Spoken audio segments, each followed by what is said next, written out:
নমস্কার, সন্ময় স্পিক্স থেকে আমি বলছি সন্ময় বন্দ্যোপাধ্যায়। আপনাদের জন্য, আপনাদের ভাবনার জন্য আমরা আজকে আবার ফিরে এসেছি সেই শেখ শাহজাহানের সাম্রাজ্য নিয়ে। চিনিয়ে দেওয়া দরকার, বুঝিয়ে দেওয়া দরকার, জানানো দরকার, বাংলার মানুষের সঙ্গে পরিচিত হওয়া দরকার। কেন যে মিডিয়া শেখ শাহজাহানের এই দৌরাত্ম্য নিয়ে কোনো দিন কথা বলতো না, শেষ পর্যন্ত শেখ শাহজাহানের বিরুদ্ধে ইডি এফআইআর করার পর, কোর্টে যাওয়ার পর, সিট গঠন হওয়ার পর সেই মিডিয়া এখন প্রত্যেক দিন গ্রামে ছুটছে, প্রত্যেক দিন সন্দেশখালি ছুটছে। বহুদিন ধরে শেখ শাহজাহান কি আজকের সাম্রাজ্যের অধিপতি?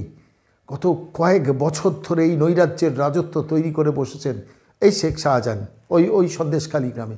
ফলে সেই সন্দেশখালিকে আমরা দেখেও দেখিনি, মিডিয়া গিয়েও শেষ পর্যন্ত কভারেজটা হয়তো করতে পারিনি, কিংবা মিডিয়া হয়তো ভেবেছে কি দরকার শুধু শুধু মমতা বন্দ্যোপাধ্যায়ের সারথীকে বিব্রত করার, নবান্নের বিজ্ঞাপনটা তো বন্ধ হয়ে যাবে। প্রিন্ট মিডিয়া, ইলেকট্রনিক্স মিডিয়া কিন্তু এখন তেড়ে ফুঁড়ে লেগেছে। আমি ধন্যবাদ জানাবো, এই রাম মন্দিরের ব্যস্ততার মধ্যেও TV9 কিন্তু প্রত্যেক দিন সন্দেশখালি অভিযান করছে এবং সেখান থেকে তুলে নিয়ে আসছে টুকরো টুকরো ঘটনা। আজকে এমন একজনের কাহিনী শোনাবো, নারায়ণ সর্দার। তিনি বলছেন আমার জমি জমা প্রপার্টি সব এরা শেখ শাহজাহান বাহিনী লুট করে নিয়েছেন। একজন বৃদ্ধা প্রায় প্রবীণা ভদ্রমহিলা বলছেন বাচ্চাদের নিয়ে রাতে আলের মধ্যে থাকতাম, সন্ধে হলেই বোম ফাটাতো, অর্থাৎ বাড়িতে এসে বোমাবাজি করে সম্পত্তি দখল করার টার্গেট নিত। রাত্রির হলেই মানুষ ঘরে ঢোকে, রাত্রির হলেই ভদ্রমহিলা বলছেন বাচ্চাদের নিয়ে আমি আলের ধারে শুয়ে থাকতাম। ভাবতে পারেন কতটা ভয়ানক ভয়ানক ভয়ানক গ্রাম বাংলার পরিস্থিতি।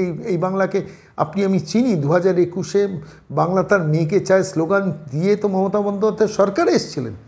সেই সরকারে আসার পর কি বাংলা উপহার দিয়েছেন সেটা আস্তে আস্তে বাঙালি চিনছে, এখনও সবটা চেনেনি। আমরা একটা শেখ শাহজাহানের কথা বলি, আরাবুলের কথা, জাহাঙ্গীরের কথা, কাইজারের কথা, মুদাসেরের কথা, সেলিমের কথা, কজনের কথা আমরা জানি। সারা পশ্চিমবঙ্গ যে হাজার হাজার এই শেখ শাহজাহান আর আরাবুলদের তৈরি করেছেন মমতা বন্দ্যোপাধ্যায় এবং তার ভাইপোর কোম্পানি। আজকে চলুন আমি TV9-এ সেই বাইটটা আপনাদের কাছে দেখাবো যেখানে নারায়ণ সর্দার কি মারাত্মক কথা বলছেন। আরেক ভদ্রমহিলা বলছেন, সেই ভদ্রমহিলার কথাও শোনাবো, যেখানে দাঁড়িয়ে বলছেন যে রাত্রিবেলা আলের ধারে থাকতেও তো ভাবতে পারেন আমি ভাবছিলাম সাহাব ক্ষোভ বিছে সব কিছু তো মেরে দিতে পারত। সেই ভয়, সেই রিস্ক নিয়েও ভদ্রমহিলা বলছেন প্রাণে বাঁচার জন্য। আমরা শহর থেকে বসে চিৎকার করে কথা বলি, কিন্তু গ্রাম বাংলার এই মহিলাদের কথা কতদিন আমরা টিভিতে শুনেছি বলুন তো? শুনেছি কোনো দিন যে গ্রামে আলের ধারে রাত কাটাতে হয় আমাদের বাচ্চাদের নিয়ে শেখ শাহজাহানের ভয়ে? এই শেখ শাহজাহান মমতা বন্দ্যোপাধ্যায়ের সারথি, শেখ শাহজাহান ভাইপোর সারথি। নিয়ম করে তিনি টাকা পাঠাতেন কেন্দ্রে, দিল্লিতে নয়, কলকাতার কেন্দ্রীয় স্থলে টাকাটা পাঠাতেন এবং তারপর ভোটের দিন ভোটটা লুট করে ভীষণ ভালো সমাজকর্মী, সোশ্যাল ওয়ার্কার হয়ে যেতেন। অন্তত রাজ্যের মুখ্যমন্ত্রীর ভার্সান তো তাই। আজকে চলুন, আমি এই প্রতিবেদন দীর্ঘায়িত করব না, আমি শুধু আপনাদের TV9-এ সেই ক্লিপটা শোনাবো যেখানে নারায়ণ সর্দার মুখ খুলেছেন, ভদ্রমহিলা মুখ খুলেছেন এবং তারপর অবশ্যই আমাদের রাজ্যের মাননীয় মুখ্যমন্ত্রীর বক্তব্য শোনাবো যেখানে সুমন দেখে তিনি কাউন্টার করছেন শেখ শাহজাহান খুব ভালো সোশ্যাল ওয়ার্কার, খুব ভালো সমাজকর্মী, মানে তার গুডউইল আছে, মানুষের জন্য প্রচুর করে। কীরকম করে মানুষ জানতাম না, আমরা জানতাম না, বিশ্বাস করুন আমি তো জানতাম না। আমি অনেক শুনেছি শেখ শাহজাহান সম্বন্ধে, ভোটের দিন কি সন্ত্রাসের রাজত্ব তৈরি করে ফেলেন, কাউকে ভোটে নমিনেশন পর্যন্ত জমা দিতে পারেননি। আজকে পালিয়ে পালিয়ে বেড়াচ্ছেন রাজ্য পুলিশ এবং রাজ্য প্রশাসনের মদতে এবং প্রশ্রয় এবং লালন পালনে এবং প্রোটেকশন দিয়ে তাকে রেখেছেন।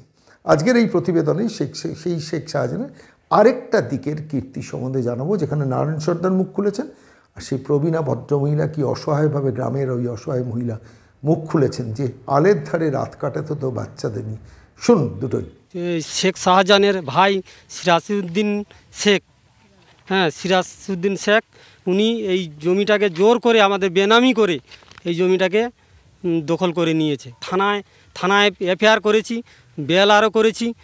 বেএলআর বলছে যে এই এলাকা আমি এখানে যদি চাকরি করতে হয় আমাকে, তাহলে আমাকে এখানে তোমাদের কথা শুনলে হবে না, তোমরা ওপর মহলে চলে যাও। আইনত কিন্তু তোমরা বর্গাদারে পাবে, আইনত কিন্তু পাবে, কিন্তু আইনত করতে গেলে আমাকে এখানে ধামাখালি পেরোতি দেবে না। শেখ শাহজাহানকে তো সবাই বলছে মাসিহা, ভগবান। ভগবান নয়, ভগবান ওপরে ভগবান, ভিতরে শয়তান। এদিকে বোম মারবে, এদিকে বন্দুক গুলি মারবে, সন্ধে হলে আর বাড়িতে দাঁড়াতে পারবো না।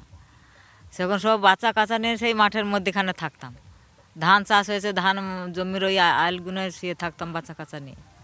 রাত্রিরে। লুকিয়ে? হ্যাঁ, লুকিয়ে থাকতাম। এই পরিস্থিতি এখানে? হ্যাঁ, লুকিয়ে থাকতাম তো, একদম বাড়িতে সন্ধে হলে গিয়ে বোম ফাটাবে।